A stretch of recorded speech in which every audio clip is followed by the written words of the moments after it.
Yes, and we're back with another episode of Dance Jams. And today we have Michael de Miranda. That's a beautiful name, by the way. And Michael is a musician and knows everything about music and mostly about rhythmical instruments and rhythmical music. He's a percussionist, as we call that. And we never do that, of course, without my good friend Tom. And Ton and I will ask Michael all about music, but also in relationship to dance. Ton, what do you think about that? Yeah, fantastic, Sean. Yeah, I'm happy to be again in the podcast, a new Yes, episode. a new episode of Dance Jams, and today we're talking with Michael de Miranda. He's actually also Dutch, but he lives in Germany. Shall we ask him in the show, and then we ask him to introduce himself a little bit? I told the audience already that he's a percussionist, but there's of course so much more to know about Michael. What do you think? Let me see if he is there. Hello, Michael. Welcome in Dance Jams. It's good to see you. It's good to see you both too. Thank you invitation here for your past Oh yeah, podcast. I'm of really course. happy that you asked Glad, me. And glad to have you. Glad to have you. I, Can I you, see. yeah? Yes, Sean, Can you continue. tell you a Sorry. little bit about yourself as a little introduction of who you are, what you do, and then of course, as always, we have a lot of questions for you. okay, well, um, I am a musician. I'm a percussionist, and I'm specialized in two different styles: Cuban music and Brazilian music. And Nice. for this, I went to Cuba a few times. I visited Brazil. And of course, when you study all those instruments and rhythms, then you learn that a lot of influences are from Africa. So I visited Africa a few times, also with a friend. And well, I live in Germany. Nowadays, I have a samba group here that I'm leading to actually, and I'm still composing different styles, Latin, and I like to mix styles, Cuban styles with Brazilian styles, and because of my father, who's a guitarist, a musician, and he's from Suriname, and because of this, I grew up with a lot of music, classical music, because he studied classical guitar, but he's from Suriname, so he loved to play Brazilian music and listen to the Cuban styles. And so I had a lot of music in my family, and yeah, music is actually was has always been a big part of my life, and so Nice. I'm still having fun with it. Yeah. Good. Good. Good. Yeah. No. Well, let's start. Of course, we as Ton and I have a lot of connection with music as dancers mostly. We look at all dances, but both Ton and I actually, our roots are a little bit in what we call Latin ballroom dance style. It's a little bit of a strange name, and we can definitely go a little bit into the roots of that. But yeah, so we have a lot of connection with the music styles that you play. Let's put it that way. Tom, do you Okay. have some nice questions for Michael? Yeah, absolutely. I have nice questions for him. Um, how old you started exactly to do your profession in a professional way? I know you study music before, and yes, maybe we start like that. How you study music, and maybe in a way of you did a school or from your parents, or you get you get out of the country to America or Cuba or Brazil, where you was in your life at that time, and how you are now, how you develop now. So it's more Yes. question. So how you get to that level where you are now? Yeah. Well, it started in my family. It's not only my family, my brother, sister, and but my whole family is playing music. So first, I heard, of course, my father playing. And one day he said, Michael, we are playing Latin music. And or I started playing piano when I was 6 years old. Then I played violin. Then I played the bass. Then I played a little bit guitar. So in our family, when there are instruments, you just grab an instrument and you start playing. And of course, I had lots of teachers. It's not that that I learned everything by myself, but uh, we had a family band, and my father said we play Latin music, and I played drums. And he said, I have some congas. Can you play congas? So I started playing congas. And then I learned more about different Latin styles. Then I went to the conservatory to study there. And then, of course, And, you get and where you a lot was in a conservatorium? in Rotterdam. In In, Rotterdam. in Ah, okay. Rotterdam is famous because of the world music.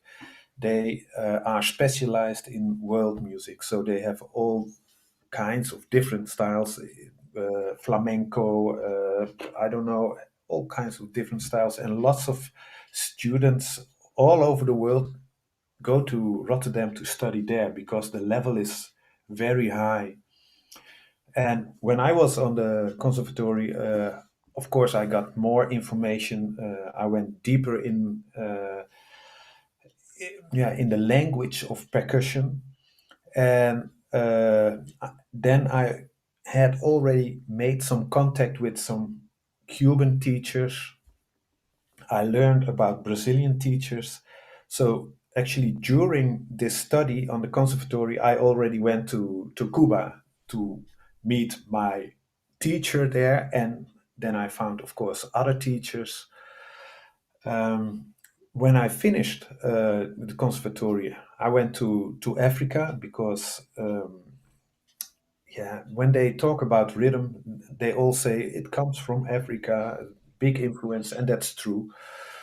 So I went there to study with different master drummers, and then I went And in to Brazil. yes, in all Africa, Michael, in the No, whole, or in some, it's different because you have Uganda, you have South Africa, Nigeria, Kenya. It's a difference there in it then in the rhythms, in the percussions. even within one country, there are so many differences. And they used to have fun with Africa because they always said, well, when you want to learn about rhythms and things, you go to West Africa, and when you want to see the beautiful nature, you go to East Africa. But it's not completely true because in East Africa you also have beautiful rhythms. But the thing is that when you go to Cuba or Brazil, you learn about different rhythms, and then when you go back to where those rhythms came from, then you come to the history of the slavery, and you you find out that some countries like Nigeria, Angola, Congo, uh, they had a big influence on the rhythms in Brazil. Cuba has a different history because not only because of the different Europeans that went to Cuba, but also because Cuba had a big harbor and lots of slaves that came here. It came there. They were divided on two different islands or to the south of the United States. So it means that in Cuba there were slaves from Senegal, from Angola, from Congo, from Ghana, from and um, and this makes Cuba unique because, for instance, when you go to Jamaica, you know it's English. The English people were there; it's their colony, and then in Jamaica you mainly find the slaves that came from the colonies from the English people. But they also came in Cuba, but because the French were there too, the colonies and from Africa, which had different slaves, they also came in Africa, in Cuba, and so because Cuba had so many European influences, it makes it different than the Dutch Antilles, or the because the Dutch had a few colonies, they brought the slaves from there, but Cuba is point. And so when you have this in mind, I thought, okay, I cannot visit all the countries, but I have to go to the West. I learned a lot about the Nigeria, because they had a big influences with the Yorubas that went to South and Latin America. But I went to Senegal and Gambia, not only because of the history, but also because of the instruments. They have certain instruments that when they play it, it immediately comes deep in my heart. Not all the music that I hear, or I don't, I like to analyze what happens, but not everything comes really deep in my body. But the music that, the Sabar music from Senegal, and the Boukarabous, those instruments, wow, when somebody is playing there, I'm mesmerized, and it's whoa. Something happens with my heart, doom doom doom. So that's Mm. why I went to those countries. Cool. Yes, you have Cool. wrote a book about it. Mm. You told me, and about the research where everything came from. And can you tell something more about that one? And then we get slowly to our theme, the musicality. But it's also, yes, when I speak with Sean, we speak about enslaves. That's what I learned. To slave, they made them to slave. Yes, and yes, maybe you can tell something about your book, and it's quite interesting when you told it to me, but maybe to our listeners you can tell something about it and show it also. I would say it. I would Okay, okay. say yes. Mhm. I have to. Here, oh, here it is. It's called Blocus Afro, and Blocus Afro, it means groups with an African roots. And I wrote this book about those groups. They are in Salvador da Bahia. Hmm. Salvador da Bahia is actually the city with the most African people still living out of Africa. They are in Salvador da Bahia.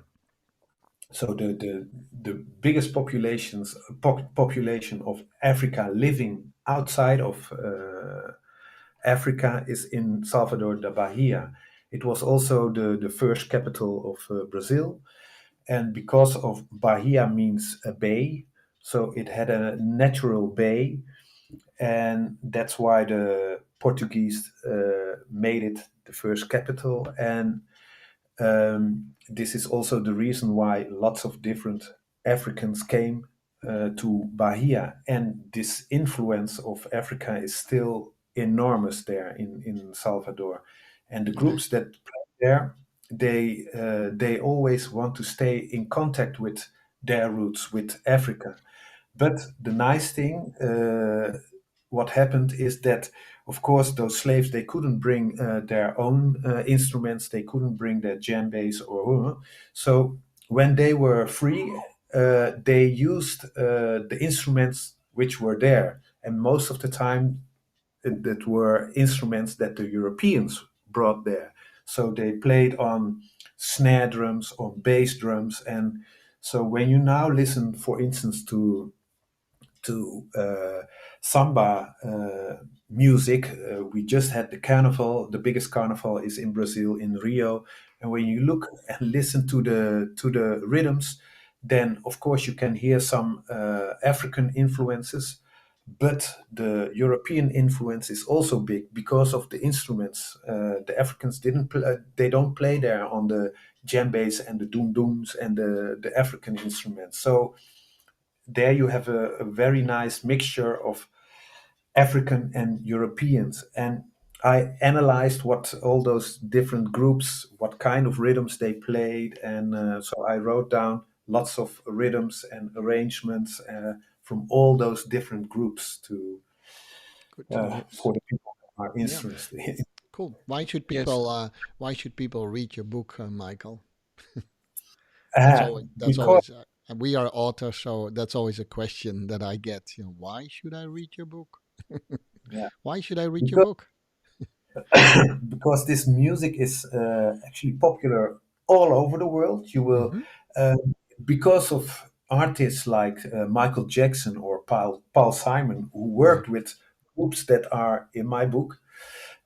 This music cool. went all over the world.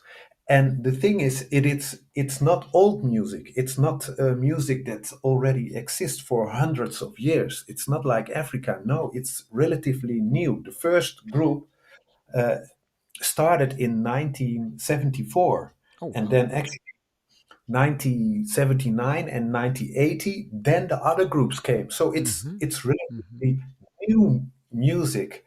And once you hear those rhythms and you think, okay, I'm looking for books or who wrote about it. Ah, There are I many books. understand it. Nice. Like that Yes. famous, They. yeah, that Yes. famous album from Paul Simon. Was that made with them? Yes. Yeah, cool. That was in Exactly. the I eight. That want was to only in the just. '80s, I guess, right? Yeah, Yes, that's Yes. cool. and it I was Nice. had the very. same question, Sean. And the thing Yeah. is, so because it's relatively new, Yeah, there are not many people that did research about this music. There I was see. only one author that wrote about the groups and but didn't write that much about the music, but also a little bit about the music, but more about the history of how did those groups Hmm. start to get famous or how was the development. And because there was only one book and it was in of course in Portuguese, I thought, well, there's more. I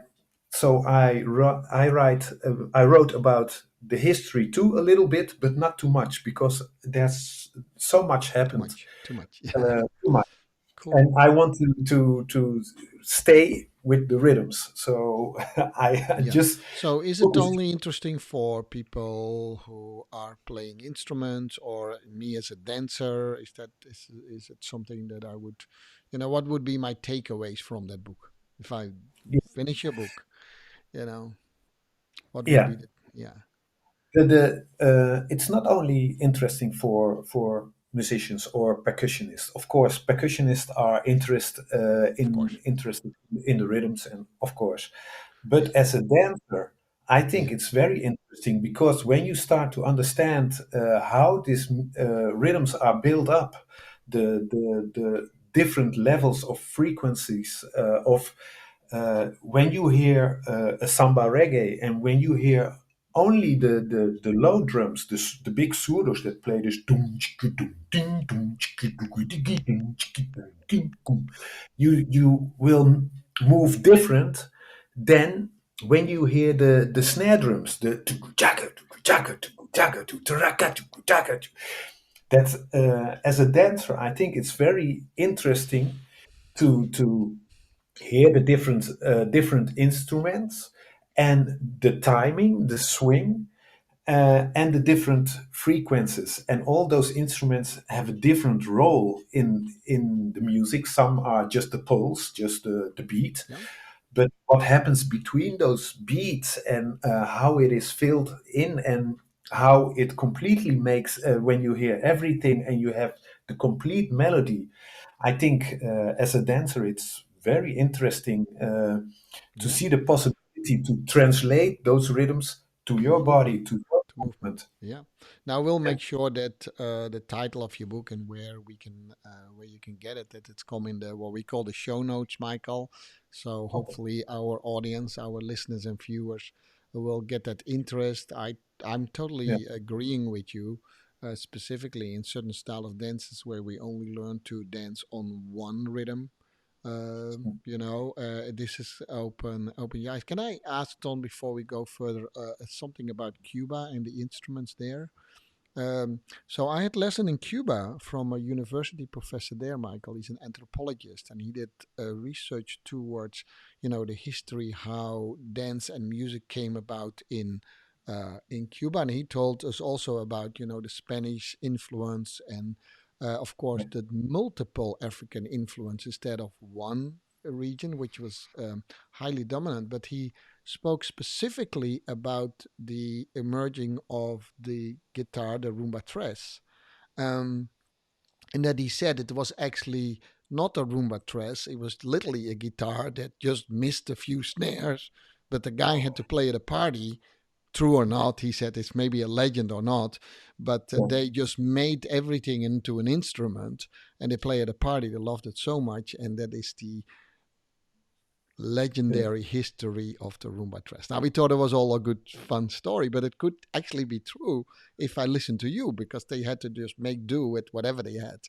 Is it a true story or not, Michael? Well, I don't know this story, of course, but I like the story, and it I like could the be story true too. because when you are poor and living in Cuba, Yeah, yeah, you want to make music.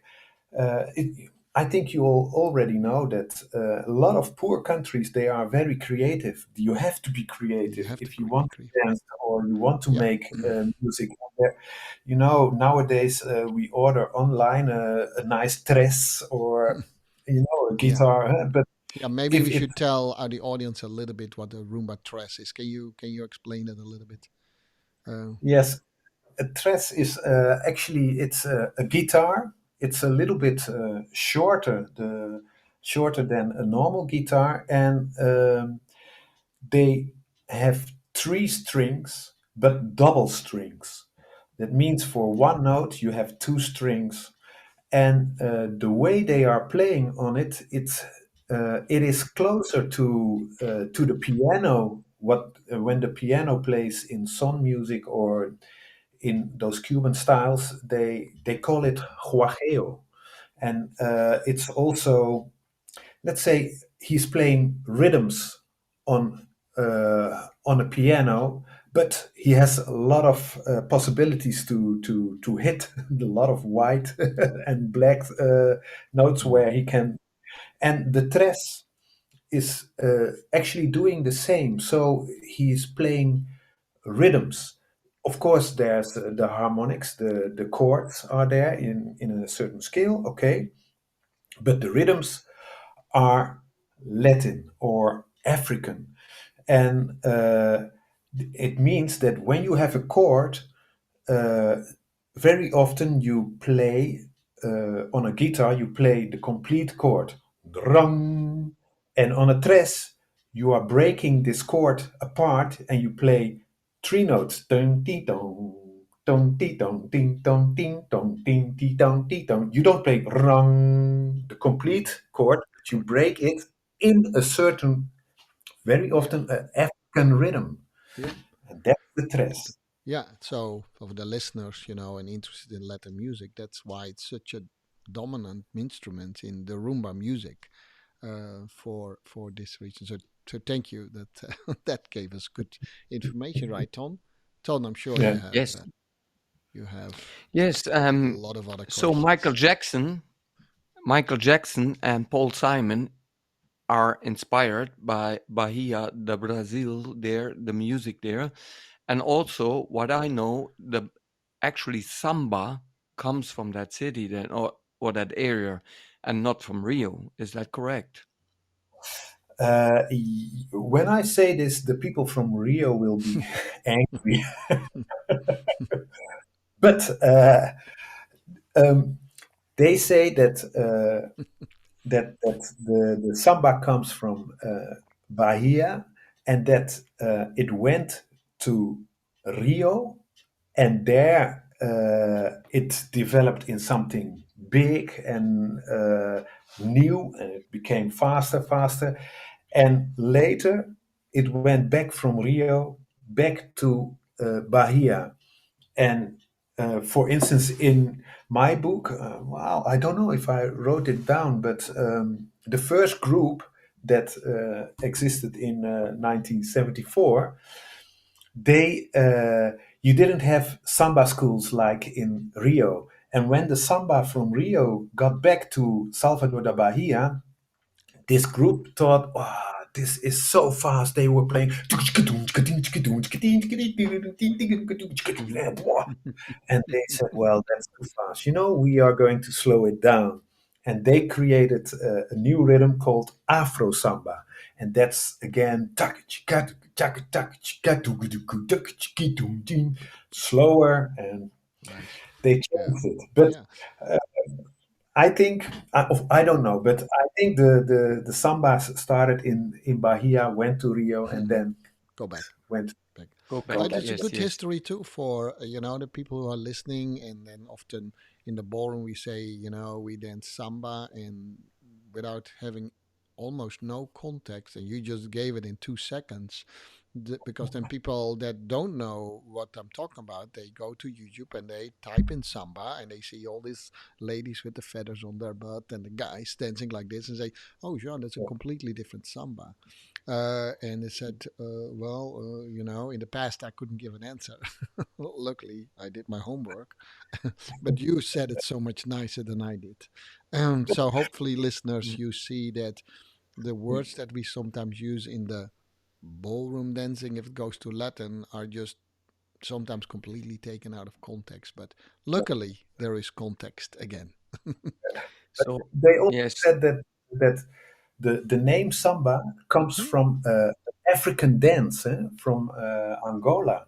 Mm-hmm. They say it comes from samba, and samba is an African dance, and it's a belly dance.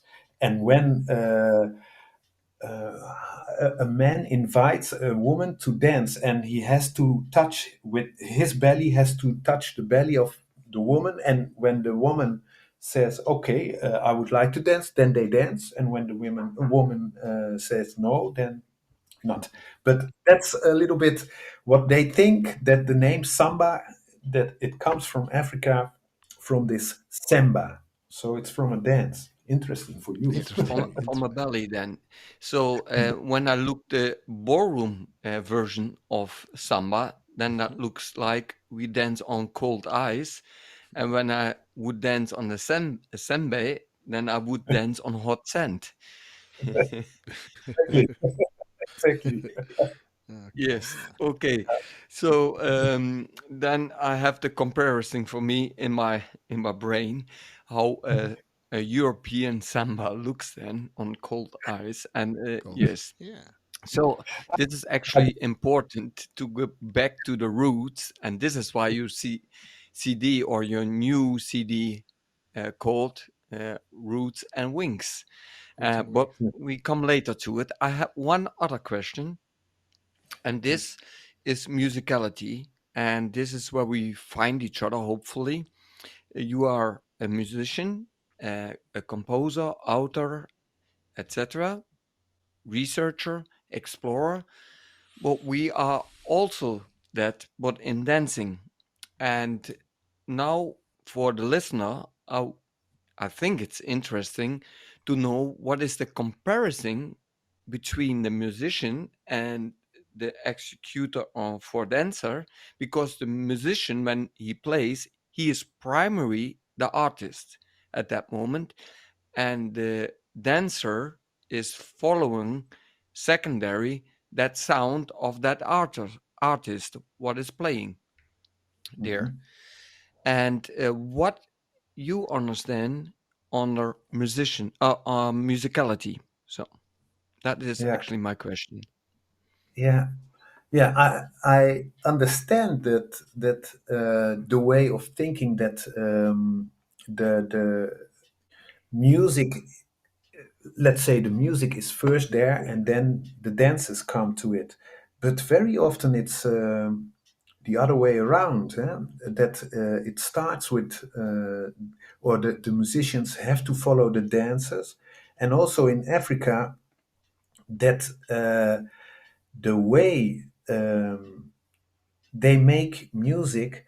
You immediately think in instruments, but you can find also lots of videos on YouTube that when uh, the women, when they have the corn and they have to, how do you call it in English, to make it small, and they dance Grind it, yeah, to grind it, yeah. yeah, yeah, they do it in dancing, and dancing gives them lots of it makes the work easier, because you dance, and it's not only working, it's also a kind of emotion that gives you the energy to do this for several hours, and chunk, and when they do it together, they're then a rhythm comes to it, because they do it in a rhythm, but it is immediately a combination of dance and Labor. rhythm. Hmm. Yeah, yeah, that's And labor. and labor. Yes, Hmm. it makes the labor a little bit lighter, I think. That's what I. It's not only with harvesting, but with lots of things that they start. When they do it while they are dancing or they are making a rhythm, it becomes lighter. This work. Um, but about musicality, um, Yes. for me. I think, yeah, I think in music and dance, it's almost the same. You know, for musicality, you need knowledge, you need the technique, you need timing, you need a big repertoire of knowledge about rhythm or history, or because if you know only one rhythm, or you know one instrument, one rhythm, then there's not much musicality. It can be very musical just to play this, but for me, it has to do with dance, or with audience, or with it is for me, it's a kind of communication, and that's for me, dance is also a kind of communication, and uh, there is a lot of interaction normally. I think in when you do the competition in ballroom, okay, you study, you have your knowledge, but uh, and the music is a strict arrangement. It lasts so much time. The tempo, everything is fast, is there, and it's not with a live orchestra that can react on the dancer. Hey, they are Yes. the feet are doing this. We can react on this, and well, no, no, no.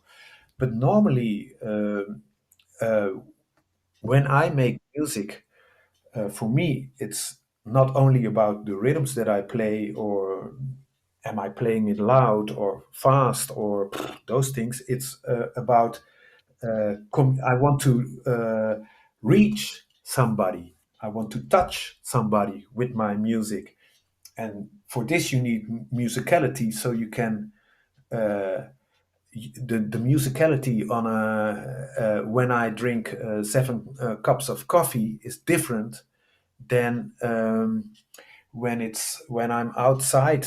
Now it's cold outside, and when I have to play there, my music, I have a different kind of exchange of uh, rhythm S- or Yes. communication as when it's sunny in the summer. So Or when I understand that well, so when you are in a different space in a different time also, or the combination of it, then you play also different.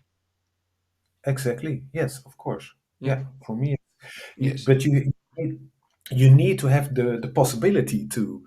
To do So that, when I yeah. don't have a good technique and I Mm-hmm. can only play one thing, then it will be the same in the cold of Yeah. or on the North Pole, or Yeah. it- So in dance, or at least in some dance studies, one of them I did, is we call it strand of the medium, right? So know your environment, know your own, proprioception in this case, right? Yeah. And one of my teachers always said, the dancer who knows, if it comes to competitive dancing, by the way, but one of the things, if you know as a dancer your strength of the medium, know the temperature of the room and all the things that Tom talked about, light, everything, you Yeah. have a leg up, so to speak. No pun intended in this case, but Mhm. so it gives you an advantage or a benefit than just thinking that you always have to execute exactly the same thing over and over again. Yeah, Yes. so Yeah. and then basically you say that too. I think it's interesting what you said, because I don't think that a lot of people, specifically the ballroom audience, knows that there are actually, ways of playing music where the musicians actually react on the dancers. We play typically on a strict tempo, and even if it's a live orchestra, they don't do that there. They don't look at the dancers. But I Yeah. grew up also studying Indonesian dance, where it's 100% where the band follows the dancers. And for me, that was so difficult at the beginning, because I learned it from cassettes. No one knows anymore who cassettes is. So, but seems to be very nice, Michael. You say that for me is musicality, when you can Yeah. follow the dancers, when you can follow your fellow musicians, when you look at the audience. For you, that's musician. How would you translate that back to us? That's an interesting Um, question.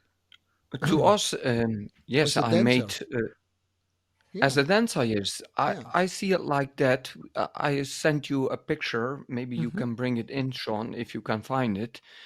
And normally, not normally, usually Yeah. we dance on different tracks. It's like as a train, you have one track. But if are several tracks in a big city, you have like 12 tracks. And Mm. each track has a different, how I could say that, uh, flavor. One Yeah. track could be the drum, the other track is the triangle, the other track is the piano, the other track is the violin, the other track is the bongo, and then you have a track if there is a singer there. You Mm-hmm. have also the lyrics on it, and you could also put sound effects on another track, like a wind or like walking, yeah, that you bring it in, and rain and thunder. So, and then depends what the external perceiver hear. That's also different, because you could hear, say, the upper one is the green one is the wind, and the other one hears, how I would say, the thunder, or another one hears the the how you say, the singing on that one track. And then it's a free interpretation of each person which one he want to use. That's Which like in track? hip hop also, Yeah. which track he wants to use. Okay. Or the wind, like, and you are doing fluid movements, or you hear the water like in the ocean, like, you could use that, or the singing, the voice, and then you could interpretate the singing and the lyrics. This is what they do in hip hop, lyrical dancing, or the percussion, because actually the most of our dance forms, like Lindy Hop or like jazz or like hip hop, it comes actually from Africa, and it, of course, it has a evolution. And if I want to be musically, I use one of these tracks and I translate it into an art form of movement. And with the structure what I have learned, so when the samba, I take now a samba, chung, ka-tung, ka-tung, ka-tung, ka-tung, then we have a fixed rhythm. I could use that fixed rhythm, And when there would be a free rhythm in it, that's a quite strange rhythm what I made now with my mouth, but then you could use it and you are symmetrically on a sound and movement, or you are in the asymmetric and you ignore the wind and you ignore the tracks and then you dance it. But what I see mainly in the jazz and also in the hip hop and also in the ballroom dancing, it's quite strange in the Latin world and ballroom Latin American world. We dance more on the whole beats, on the same metronome dancers, on 1, 2, 3, 4, 5, 6, 7, 8, and then we start again new. But this is maybe the heart of the tempo of the music, but it's not the musicality. The musicality is what is in between of the beats, in between one and two on that track, on track one or track two, on track three. And if you can find this, what is in between, and not just what is on the end, then yes. And I understand that musicality for each person is different because each person has a different luggage, backpack, so they have a different mind and a different body sensation at the end, and then you come to a different conclusion how everybody could understand the musicality. That's how I see it. And I don't know how you see that, Michael. Yeah, I think so too. That the you have a pulse. First you talk about is it a waltz, is it a four quarter or boom? That's about the pulse and how many pulses are in one beat or in one measure, and perhaps the tempo. But um, how this beat is, so as I call it, subdivided, that gives the atmosphere. Or is it a samba, or is it polka, or is it, there are differences in how they divide it. For instance, if you have jazz or shuffle music, where it's very much the beat is just 1, 2, 3, 4 in triplets, 1, 2, 3, 1, 2, 3, it's different than 1, 2, 3, 4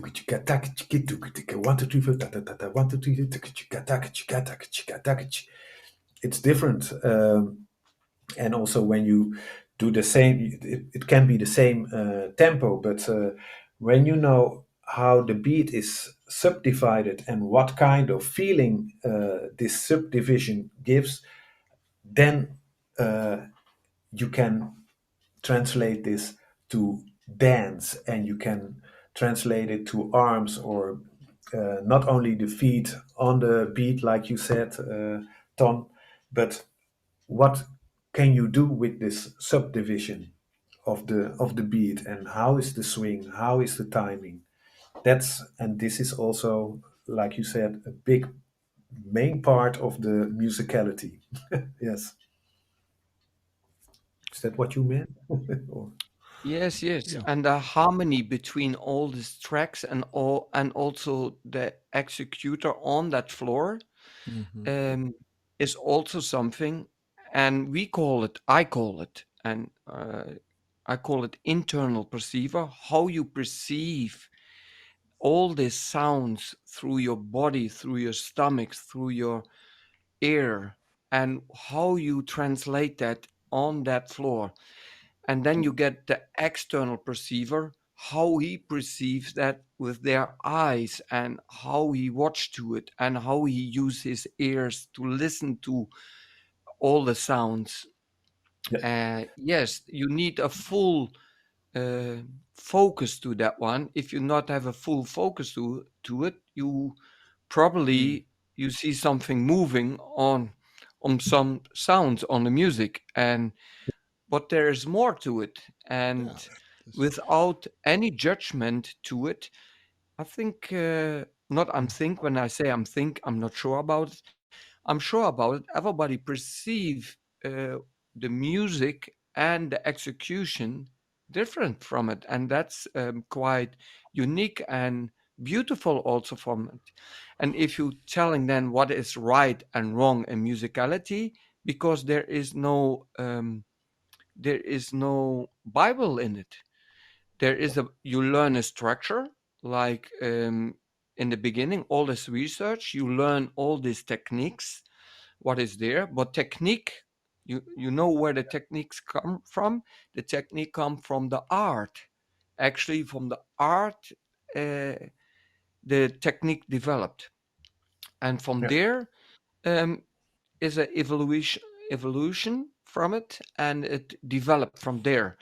And you cannot hear music and dance that must be like that, because then the external perceiver give a judgment on how it should be. And it could be like that, yes, I'm agree, but there is no good and wrong in it. That's what I understand of musicality when you listen to it and execute to it. Mhm.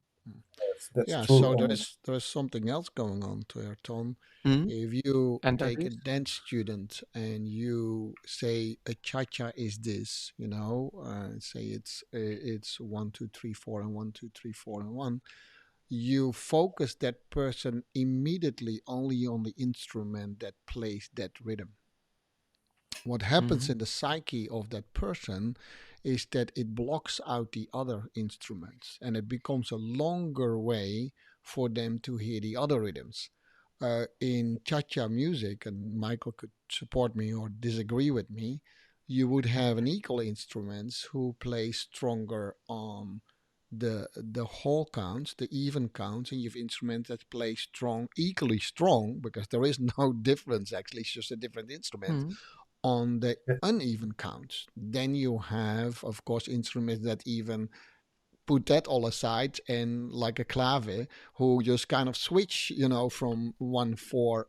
So it what I discovered over time is what you focus the student on in the beginning too much, 1 2 3 4 and 1, for a long time they have a hard time to deviate from that rhythm and that instrument. yeah, that's So that it's is the perception that I think, as teachers needs to be very aware of, and that's why Michael comes in so nicely because he just takes every instrument and looks at the character of that instrument, and then you yeah, compose it together and you have a thing. He would probably never say, "Oh, but the most important thing is." There is maybe no, a no, character he said in a music that makes it a waltz or a cha-cha or a rumba or whatever. yes, yes. For Yeah. instance, cha cha cha. You know the you have the timbales, and on the timbales there are the cowbells, Yeah, and the cowbell in cha cha cha is most of the time playing just the beat, just this tock tock tock tock tock. But because of this instrument, you don't feel what kind of swing it has. When you hear a guiro, this how do you call it? This yeah, calabash with all yeah. this, Yep. and you Yeah. Yep. exactly, and it's playing this. Krr, chaka, trrr, chaka, trrr. Then you already hear more. Then you think, okay, so you have the bell, the tock tock, and you hear this. Trrr, cha, trrr, chaka, trrr. Okay, then you know something what happens between all those notes of the bell. But then when you hear the congas, they play the main accents are before the beat is 1 2 3 4 and 1 2 but on the first beat, well, he's playing a note but you don't hear it. And if you hear the character of the bass and the piano, then you start understanding, okay, cha cha cha is has a, it's in a 4/4 and it's Cuban. But if I take son music, also 4/4, and I take it in the same tempo, you will hear a completely different atmosphere of music. The instruments are playing completely different, and also the bass in cha cha cha very often this dum ti dum ti ti dum ti dum ti ti dum chi gum chi chi trrr chi gum. You hear this. When I hear this cha cha cha, I don't need to hear anything else. That's cha cha cha. I don't need to hear the congas or the violin or the sing. I know this is cha cha cha. But in some Yeah. music, the bass player won't play this doom ti doom ti ti doom. No, doom chkum doom chkum gum gum. Same tempo, perhaps a different harmony that can be. But I can hear when somebody's playing this doom chkum gum, then I think, okay, that's not really cha cha cha. So it's the complete arrangement of instruments and settings did it, that is what makes a cha-cha-cha. And as a Yes. dancer, it's very useful to know that there is a guiro and that there is a conga, and because you can use it in your, it's not only the steps that you make, this one chick three cha cha cha chick chick cha cha. No, what's happening with the guiro, what you can use it in your movement in your body. Yeah, Yes. important. Yes. Yes. What I heard also for Sean, and this is also how we worked in the beginning. Now I work differently.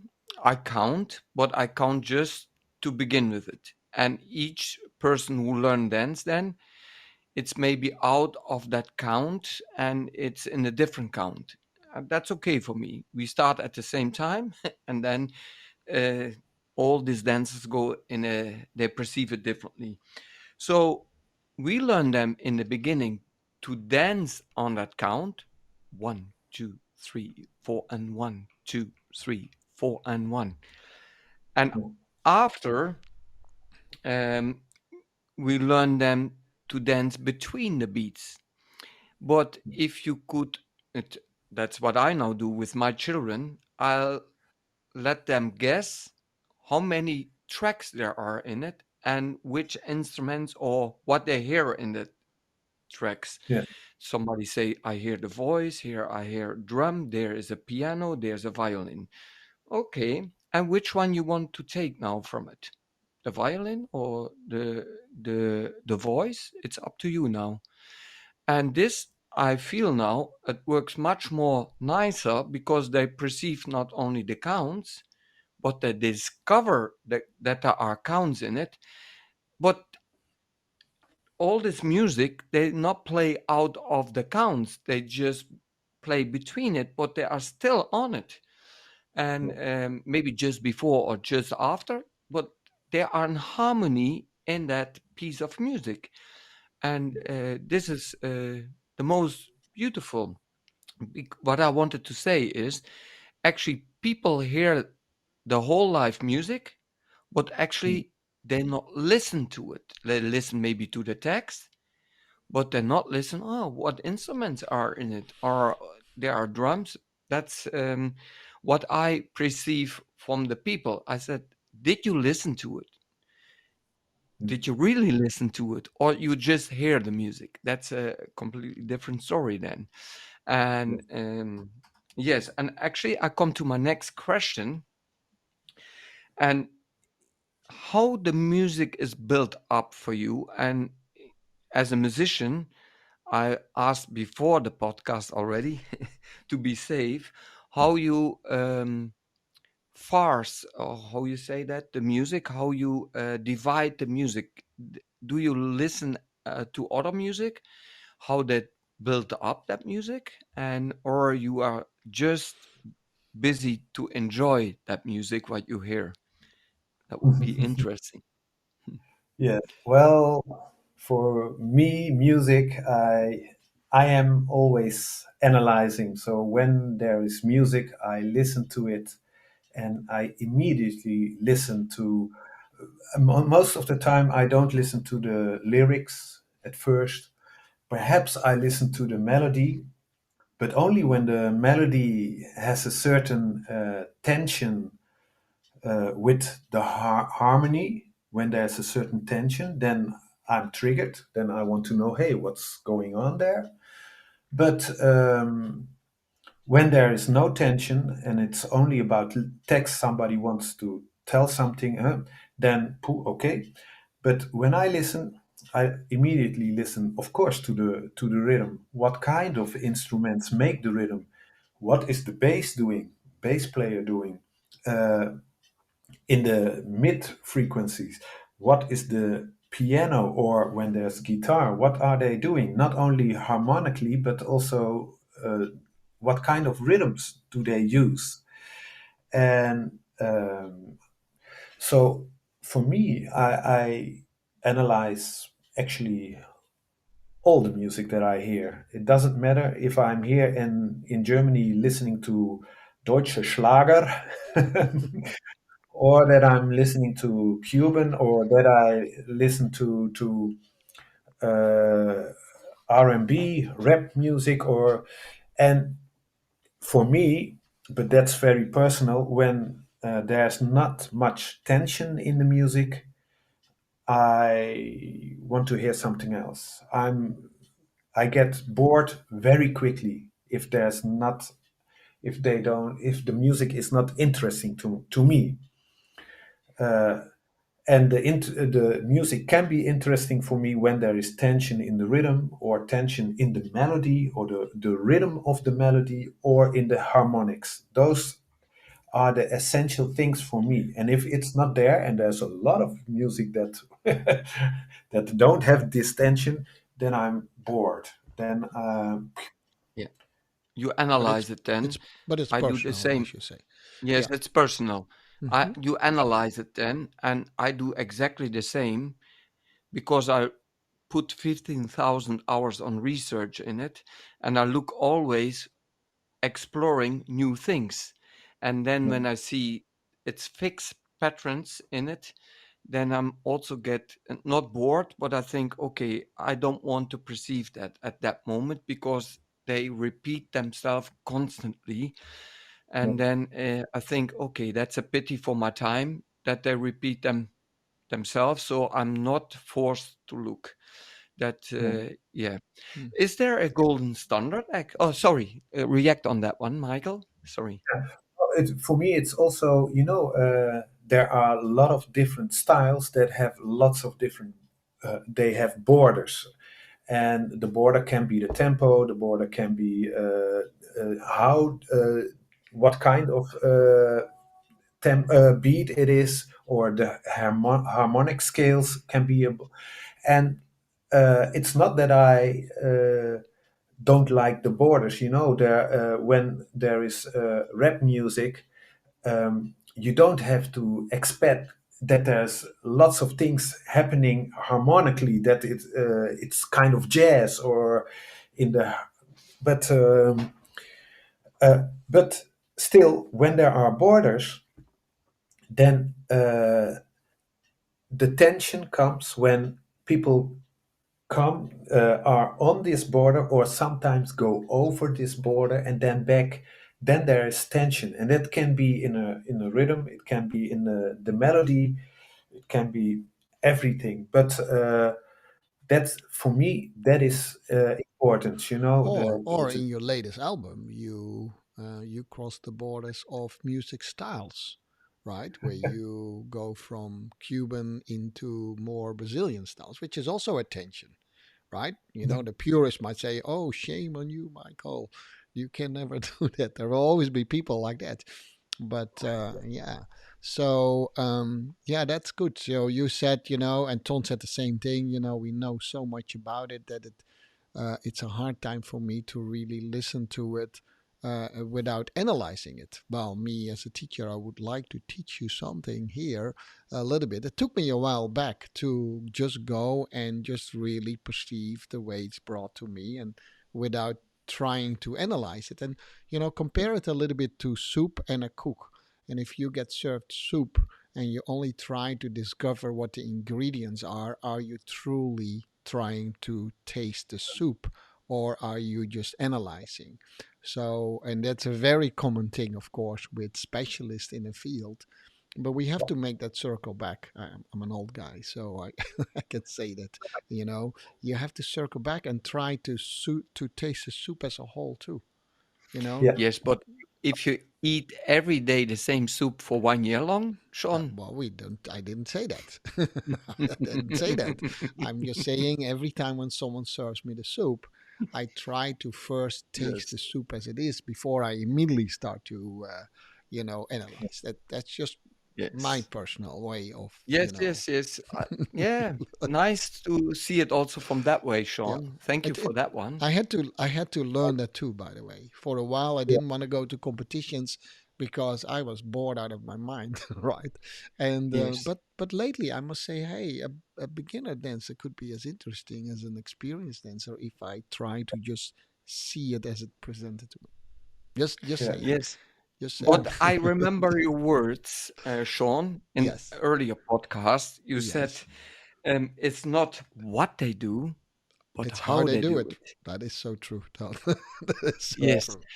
And that is So, probably and true for music too. It's not what they do. it's not It's how about good and wrong. It's about, yeah, in music too. Yeah, it's yes, how Yeah. they do it. correct. But It's how it's they not. do it. And also in dancing, it's not about good and wrong. That's not a judgment. It's just you look as an expert to something where you get surprised. Yeah. And Yeah, how far a dancer goes into that one or a musician.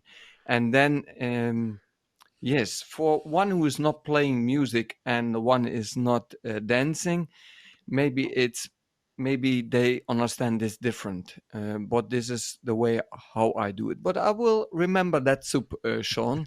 So I will taste that soup and I will not analyze that. Yeah. Thank you very much for that one.